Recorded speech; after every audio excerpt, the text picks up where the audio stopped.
Sir, drop the weapon now. Get on the ground or this turns lethal. Officer, this is a torque wrench. I'm in my own garage. I am not a threat. Drop it. Hands on your head. Stop resisting. I'm standing still. My hands are visible. You are pointing a gun at a homeowner. Turn around now.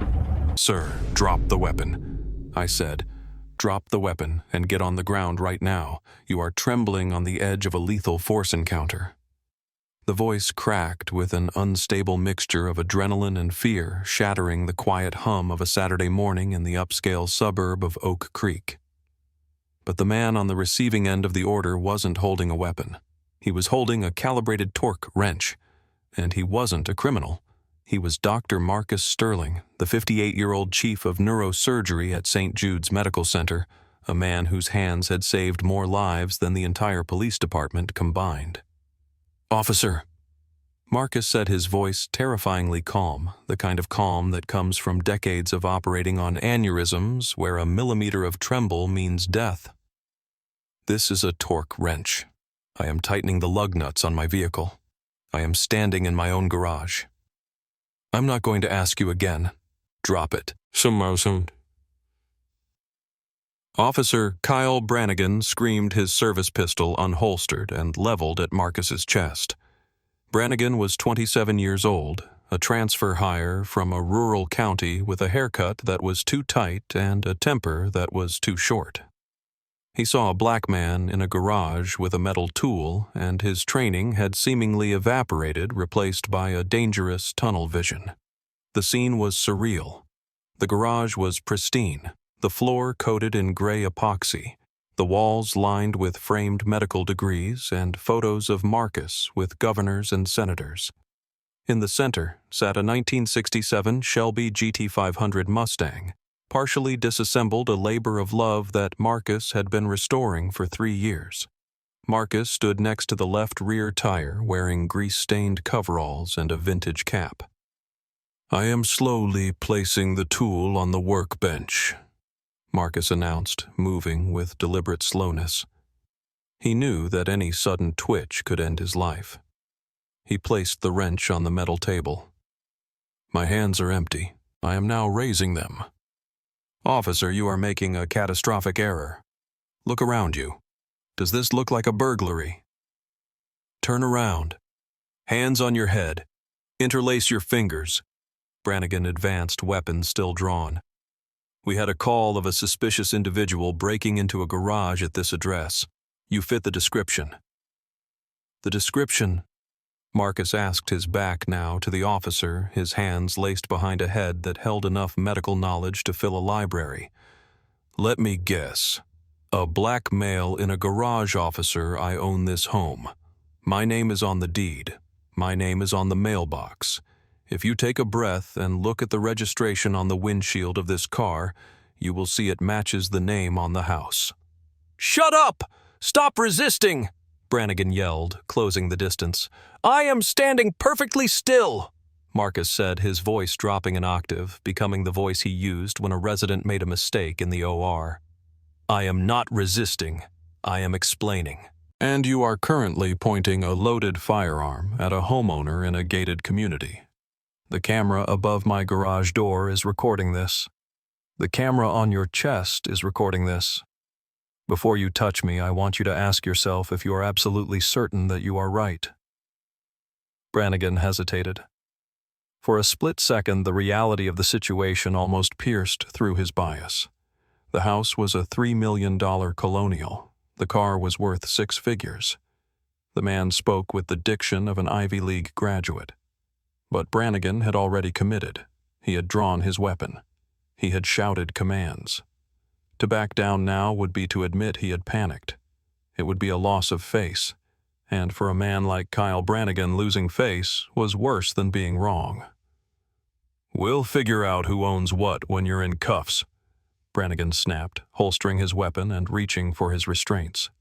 "Right now, you're detained for investigation of burglary and failure to obey a lawful order."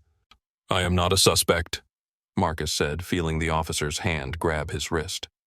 "I am a citizen in his own home, and you are about to end your career."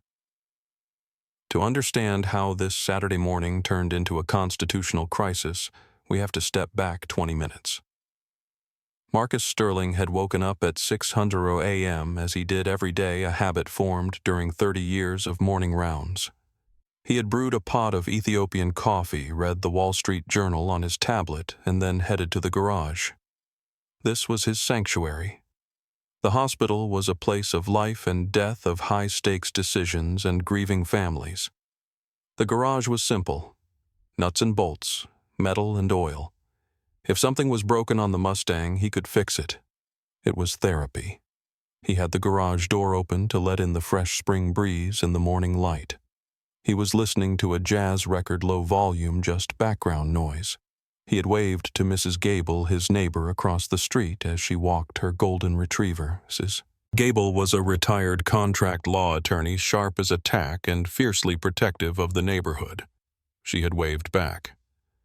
Then the squad car had rolled slowly down the street. Officer Brannigan was patrolling Zone 4, the wealthy sector. He didn't like Zone 4. He felt the residents looked down on him. He preferred the predictability of the downtown beats. But today he had received a dispatch call, a suspicious person report. The caller, a man who lived 3 streets over and was known to the department as a chronic complainer, had reported seeing a guy in coveralls lurking in the Sterling garage. The caller didn't know the Sterlings. He just knew that people in this neighborhood usually hired mechanics. They didn't do the work themselves, and he certainly didn't think the man in the coveralls looked like he belonged. Brannigan had pulled up to the curb. He saw Marcus. He saw the coveralls. He saw the black man working on a high-end vehicle. He didn't see a doctor. He didn't see a neighbor. He saw a suspect. When Brannigan first exited the vehicle, his hand was already resting on his holster. This was the first mistake. He didn't approach with a "good morning." He approached with a challenge. "Hey, you step away from the car," Brannigan had shouted from the end of the driveway. Marcus had looked up, wiping grease from his hands with a rag. He wasn't alarmed initially. He assumed the officer was looking for someone, or perhaps soliciting donations for the Police Benevolent Fund. "Can I help you, officer?" Marcus had asked pleasantly. "I said step away from the car. What are you doing in there?" "I'm replacing the rear shocks and tightening the lug nuts," Marcus had replied, gesturing to the car. "Is there a problem?" "We have a report of a break-in, a suspicious individual stripping a vehicle." Marcus had actually laughed, a short, dry chuckle. "Stripping it, officer, I'm restoring it. This is a Shelby GT500. I've put about 500 hours of labor into this car. You can tell your dispatch that the only thing being stripped here is my wallet for these parts." That was when the dynamic shifted. Brannigan didn't like the humor. He felt mocked. He walked up the driveway, crossing the property line. "I need to see some ID.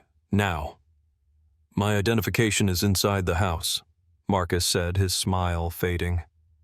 "I'm in my work clothes, but I don't need ID to be in my own garage. I need to verify that you belong here. If the ID is inside, let's go get it. I'll follow you in." Marcus stopped wiping his hands. He stood up straighter. "No, officer. You will not follow me in. You do not have a warrant, and you do not have my consent to enter my home. If you want to verify my identity, you can run the license plate on this car. It comes back to Marcus Sterling. That is me." "You're refusing to provide identification." "I am refusing to let an armed stranger into my living room where my wife is currently having breakfast," Marcus corrected. "I am asserting my Fourth Amendment rights. There is no reasonable suspicion here. I am clearly repairing the vehicle, not stealing it. A thief doesn't bring a torque wrench and play Miles Davis on a Saturday morning." That was the moment Brannigan snapped. That was the moment he decided that this man wasn't a homeowner asserting his rights. He was a suspect challenging authority. And that was when the gun came out. "You are under arrest for obstruction and resisting an officer," Brannigan grunted, struggling to pull Marcus's arms together behind his back. Marcus didn't fight. He knew the physics of resistance. If he pulled away, Brannigan would use it as justification for a takedown. At 58, Marcus was fit, but he wasn't looking to tear a rotator cuff or break a hip on the concrete. He allowed his wrists to be secured, the cold steel biting into his skin. Obstruction. Marcus repeated, speaking clearly for the benefit of the body camera. You are arresting me for obstruction because I refuse to allow a warrantless entry into my home. That is not a crime, officer. That is the Constitution. You are currently violating clearly established law. Are you aware of the concept of qualified immunity because you are stripping yourself of it with every second this continues? Stop talking. Walk to the car.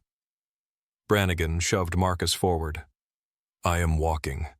I am compliant, Marcus said. But I need you to listen to me. My wife Sarah is inside. If she sees you dragging me away, she will panic. I need you to let me call out to her so she knows to call my attorney. You can make your phone call at the station. The commotion had drawn attention. The sound of Brannigan's shouting had echoed down the cul-de-sac. Mrs. Gable, who had been halfway down the block with her retriever, had turned around. She was now standing at the edge of the driveway, her phone held high, recording everything. Officer.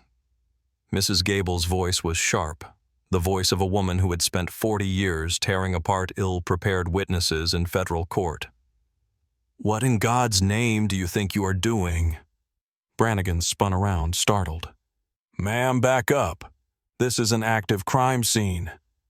Crime scene, Mrs. Gable scoffed. That is Dr. Marcus Sterling. He has lived in this house for 12 years. He performed surgery on the mayor's wife last year. You are arresting him in his own driveway. He matched the description of a burglar, Brannigan said, though his voice wavered slightly. He refused to identify himself. He doesn't have to identify himself to you on his private property unless you have reasonable suspicion of a crime, Mrs. Gable yelled. Loading a torque wrench is not a crime. I am his attorney for the purposes of this interaction. I am advising you to remove those handcuffs immediately. Stay back or you'll be arrested for interference, Brannigan threatened, pointing a finger at the elderly woman. Marcus looked at Mrs. Gable. Elizabeth, please, do not get arrested. Just record. Record everything. Call David at the firm. Tell him I'm being taken to the 4th precinct. I've got it all, Marcus, Mrs. Gable said, her hand steady. I have him drawing his weapon on an unarmed man. I have him refusing to verify the vehicle registration. I have it all. Brannigan felt the walls closing in. He had a crowd now. 2 other neighbors had come out on their porches. He had to get out of there. He shoved Marcus toward the back of the patrol car. He opened the door and pushed the doctor's head down unnecessarily rough, forcing him into the cramped plastic seat. As Brannigan slammed the door, he looked back at the house. Through the bay window, he saw a woman, Sarah Sterling, stand up in horror, dropping her coffee mug. She ran toward the front door. Brannigan jumped into the driver's seat, hit the lights, and peeled out of the driveway, leaving tire marks on the asphalt. He told himself he was right. He told himself the guy was belligerent. He told himself he was just doing his job. But deep down in the pit of his stomach, the cold dread of a catastrophic mistake was starting to form. Inside the car, Marcus shifted his shoulders, trying to alleviate the pressure on his wrists. He closed his eyes and took a deep breath. He wasn't thinking about the humiliation. He was thinking about the checklist. Remain silent. Demand counsel. Preserve evidence. Sue the city into the ground. The ride to the precinct took 15 minutes. It was a silent, suffocating 15 minutes. Officer Brannigan kept checking the rearview mirror, hoping for an outburst, a threat, something he could use to justify the adrenaline still coursing through his veins. But Dr. Sterling sat perfectly still, staring out the window at the passing city. Marcus was analyzing the situation clinically. He knew that anger was a luxury he couldn't afford. Anger got black men killed in the back of police cars. He needed to be a statue. He needed to be a lawyer's dream client. He thought about his hands, his livelihood. The handcuffs were tight, pinching the median nerve. He flexed his fingers gently to maintain circulation. If there was nerve damage, the lawsuit wouldn't just be for civil rights violations. It would be for lost future earnings. And the future earnings of a top neurosurgeon were astronomical. Brannigan pulled into the sally port of the 4th Precinct. The heavy metal gate rolled down behind them, sealing them in. "Get out," Brannigan said, opening the rear door. Marcus stepped out. His coveralls were wrinkled, and there was a smudge of grease on his cheek, but he carried himself with the dignity of a visiting dignitary. "Officer, my handcuffs are excessively tight. I am requesting that you loosen them. I am a surgeon, and you are risking nerve compression." "They're fine." Brannigan dismissed him, grabbing his arm. "Let's go." They walked through the heavy steel doors into the processing area.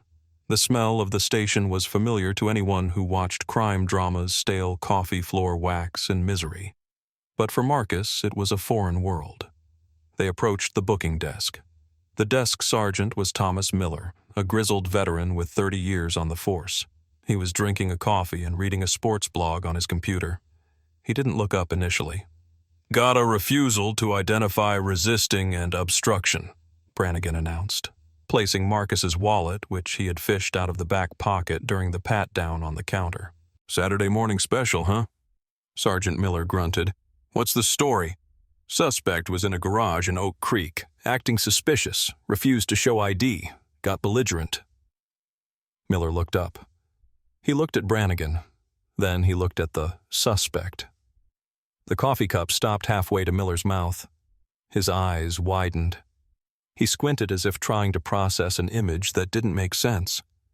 He looked at the grease-stained coveralls, then at the face. "Holy," Miller whispered. He stood up so fast his chair rolled back and hit the filing cabinets. "Dr. Sterling." Marcus nodded politely. "Good morning, Sergeant Miller. I believe we met at the policeman's ball last year. I was the guest speaker." Miller's face went pale. He looked at Brannigan with an expression of pure horror. "Brannigan, you arrested Dr. Sterling, the chief of neurosurgery at St. Jude's." Brannigan blinked. He wouldn't show ID. He was in a garage. In his garage." Miller roared, his voice echoing off the concrete walls. "He lives in Oak Creek. Everyone knows he lives in Oak Creek. Did you run the plates?" I was investigating a suspicious person. You arrested the man who saved Lieutenant Kowalski's life after that shooting last year." Miller came around the desk. "Get those cuffs off him, now." "But Sarge, he resisted." "I said get them off," Miller barked. "And don't you dare touch him again." Miller turned to Marcus, his hands raised in apology. "Doctor, I am so sorry. I don't know what this rookie was thinking. We're going to get this sorted out right now." Brannigan uncuffed Marcus. The metal clicked open, and Marcus rubbed his wrists. There were deep red indentations. "Sergeant Miller," Marcus said softly, "I appreciate your intervention, but the time for sorting it out was back in my driveway before your officer pointed a loaded 9mm at my chest." The station went quiet. Other officers in this booking room stopped what they were doing. "He drew on you?" Miller asked, his voice low. "He did," Marcus confirmed. "And then he tackled me. I believe my right shoulder may have a rotator cuff strain. I'll need that documented." Miller looked at Brannigan. "You drew down on a doctor for a trespassing call. I felt threatened," Brannigan stammered. "He had a wrench." "A torque wrench," Marcus corrected. "I was fixing my car." Miller picked up the phone. "Get the watch commander down here, and wake up the chief. I don't care that he's golfing. Tell him we have a code red situation." The next hour was a masterclass in bureaucratic panic. Marcus was ushered into the watch commander's office, not a holding cell. He was offered coffee water, a comfortable chair, and an ice pack for his shoulder. He accepted the water and the ice pack, but refused to engage in small talk. Captain Reynolds, the watch commander, arrived in 10 minutes looking like he had sprinted from the parking lot. He was a tall man who usually projected authority, but today he looked like a man trying to defuse a bomb with a hammer. Dr. Sterling, Reynolds said, closing the door. I've reviewed the initial report. This looks like a massive misunderstanding. Officer Brannigan is young. He's zealous. He made a mistake in judgment regarding the context of the situation. A mistake in judgment is forgetting to signal a turn, Marcus said, holding the ice pack to his shoulder. Profiling a homeowner entering private property without a warrant and assaulting a citizen is not a mistake. It is a pattern of conduct. We understand your frustration. We are going to release you immediately. No charges will be filed. Obviously, the obstruction charge won't stick given the circumstances. We can have a patrol car take you home right now. We can keep this quiet. Marcus looked at the captain. Keep it quiet, Captain. My neighbor, Mrs. Gable, has already uploaded the video to the cloud. My attorney is likely drafting a filing as we speak. You cannot unarrest me to make this go away. Doctor, be reasonable. We can handle this internally. Brannigan will be disciplined, but if we make this a federal case... It already is a federal case, Marcus interrupted. It became one when he violated my civil rights. Captain, do you know what I was thinking about when he had me on the ground? I wasn't thinking about my safety. I was thinking about the 18-year-old boy in the inner city who doesn't have my title, who doesn't have my money, and who doesn't have Mrs. Gable recording. What happens to him when Officer Brannigan decides he looks suspicious? He doesn't get a meeting in the commander's office. He gets a record, or a funeral. The captain sighed, rubbing his temples. What do you want, Doctor? I want the full incident report. I want the body camera footage preserved and a chain of custody established immediately. I want the dispatch logs. And I want to walk out of the front door on my own to wait for my wife who is coming to pick me up. I will not sign any release of liability. I can't just give you the footage without a subpoena. Then consider this your notice that a subpoena is coming Monday morning. If 1 second of that footage is corrupted, lost, or accidentally deleted, I will make sure the Department of Justice investigates this precinct for obstruction of justice. Am I clear? Crystal clear, Reynolds said, defeated. 10 minutes later, Sarah Sterling burst into the station lobby. She was a fierce woman, a professor of history, and she was currently in a state of terrified rage. When she saw Marcus walking out from the secure area, she ran to him, checking him for injuries. I'm fine, Sarah, Marcus said, holding her. I'm fine. They arrested you in our driveway, she sobbed. Yes. Captain Reynolds and Sergeant Miller watched from the doorway. Brannigan was nowhere to be seen. He had been ordered to sit in an interrogation room and not move a muscle. As Marcus and Sarah walked toward the exit, Marcus stopped. He turned back to the officers. Gentlemen, Marcus said, you have a cancer in your department. You can cut it out or you can let it kill the whole patient. I suggest you decide quickly. He pushed open the heavy glass doors and stepped out into the sunlight. The nightmare of the arrest was over. The nightmare for the city of Oak Creek was just beginning. By Monday morning, the video titled "Doctor Arrested for Fixing Car" had 3 million views on social media. The visual was undeniable. The contrast between the calm, well-spoken older man in coveralls and the screaming, aggressive young officer was jarring. The moment when Brannigan tackled the doctor caused viewers to physically wince. The comments section was a firestorm of outrage from across the political spectrum. Libertarians were furious about the property rights violation. Civil rights activists were pointing to the racial profiling. Car enthusiasts were offended that anyone would interrupt a man working on a '67 Shelby. Marcus sat in the conference room of Patterson and Finch, the city's most aggressive civil rights law firm. David Patterson, the senior partner and an old friend of Marcus, threw a stack of papers on the table. It's a slam dunk, Marcus, they know it. I just got off the phone with the city attorney. He sounded like he was at a funeral. He wants to settle immediately. No settlement yet, Marcus said. We need discovery. Discovery, Marcus, they're offering to write a check to make this go away. Why drag it out? Because I want to know if he's done this before, Marcus said. I want his personnel file. I want his disciplinary history. I want the stop and frisk data for Zone 4 since he started. David smiled. You really want to peel the onion? I want to burn the onion, Marcus replied. They filed the lawsuit the next day. Sterling v. City of Oak Creek et al. The complaint alleged unlawful search and seizure, false arrest, excessive force, and malicious prosecution. It demanded $2.1 million in damages and, more importantly, a declaratory judgment that the department's policies were unconstitutional. The discovery phase was devastating. When the city was forced to turn over Brannigan's files, the pattern Marcus suspected was there in black and white. In his 18 months on the force, Brannigan had initiated 24 suspicious person stops. 22 of them were black or Hispanic men. None of them had resulted in a conviction for any property crime. Most were dismissed. But the smoking gun was a memo from Brannigan's previous sergeant written 6 months prior. It read, Officer Brannigan struggles with de-escalation and shows a concerning tendency to assert authority aggressively when challenged by minority residents. Recommend remedial training or transfer to a non-patrol role. The memo had been signed by the lieutenant and filed away. No training was ordered. No transfer happened. They had known he was a liability, and they had left him on the street with a gun. There it is, David said, holding the document up during a deposition.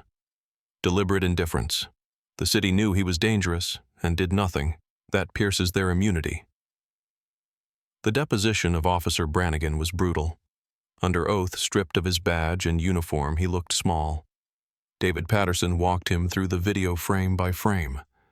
Officer, at this moment, what crime was being committed? None. At this moment, did you have a warrant? No. At this moment, did you know who owned the house? No. So you tackled a man on his own property based on a hunch? I was following procedure. Then the procedure is unconstitutional, David said. The settlement conference took place 6 months later. The city manager, the police chief, and the city attorney sat on one side. Marcus and David sat on the other. The city attorney looked exhausted. Dr. Sterling, we are prepared to offer the full amount demanded in the suit, $2.1 million. We admit no liability, but we want to close this chapter. Money is fine, Marcus said, his hands folded on the table. But I have conditions. Conditions. The chief bristled. This is a monetary settlement. Not anymore, Marcus said. If you want me to sign, Officer Brannigan is terminated immediately, not allowed to resign, terminated for cause, and you will report the termination to the state certification board so he cannot be hired by the department down the road. He loses his badge. Forever. The room went silent. The police union would fight that. It was unprecedented to demand a firing as part of a civil settlement. We can't guarantee the certification board's decision, the city attorney said. Then you will testify at the hearing, Marcus countered. You will present the evidence we found. You will do everything in your power to ensure he never carries a weapon under the color of law again. Or we can go to trial, and I will put the chief on the stand and ask him about that memo he ignored. The chief looked at the city manager. The city manager looked at the budget forecast for a jury trial loss. Done, the city manager said. He's gone. One more thing, Marcus said. The department will implement a mandatory policy, no ID checks on private property without reasonable articulable suspicion of a specific crime. Suspicious person is not enough. You will write that into the manual and you will name it the Sterling Rule. The chief ground his teeth. Fine. The papers were signed. The fallout was swift. Kyle Brannigan was fired the next day. The union tried to make noise, but the video was too damning and the discovery of the ignored memo made him radioactive. He was decertified by the state board 3 months later. At 28, his career in law enforcement was over. He ended up working as a dispatcher for a trucking logistics company, answering phones far away from any position of power. Marcus sat in his garage. It was Saturday morning 1 year after the incident. The garage door was open. The spring breeze was blowing. The 1967 Mustang sat on its tires, the suspension work finally finished. He held the check for $1.4 million, the post-tax, post-legal fee amount in his hand. It was a life-changing amount of money for most people. For Marcus, it was a tool. He picked up his phone and called David. "It's time to set up the trust," Marcus said. "The Sterling Justice Initiative?" David asked. "Yes, I want this money to pay for legal defense for homeowners who can't afford you. The next time a Brannigan tries to bully a janitor or a teacher in their own driveway, I want a lawyer there within the hour." "You're a good man, Marcus." "I'm a lucky man," Marcus corrected. "That's the problem." He hung up the phone. He walked over to the Mustang and wiped a speck of dust from the fender. He picked up his torque wrench, the same tool that had almost gotten him killed. He weighed it in his hand. It was heavy, solid, real. He looked out at the street. A patrol car drove by. It was a new officer, a young woman. She slowed down, looked at Marcus, and gave a polite wave. Marcus watched her carefully. He didn't wave back immediately. He waited to see if she would keep driving. She did. Only then did he raise his hand. This story isn't just about a bad cop. It's about the fragility of the rights we think we have. Marcus Sterling had the perfect resume, the perfect house, and the perfect demeanor. And it still took a team of lawyers and a viral video to save him from being a criminal in the eyes of the state. It makes you wonder. If they could do that to a neurosurgeon in a gated community, what are they doing to the people who live in the neighborhoods? The cameras don't watch. What would you have done if you were in Marcus's shoes? Would you have resisted? Would you have signed the settlement? Freedom is not free, and sometimes the price is paid on a Saturday morning in your own driveway. If you believe that a man's home is his castle and that authority must be checked by accountability, hit that like button. Share this story so everyone knows the name Marcus Sterling. And drop a comment below. Do you think $2.1 million was enough, or should the price for violating the Constitution be even higher? Thanks for reading. Stay safe, stay informed, and never forget your rights.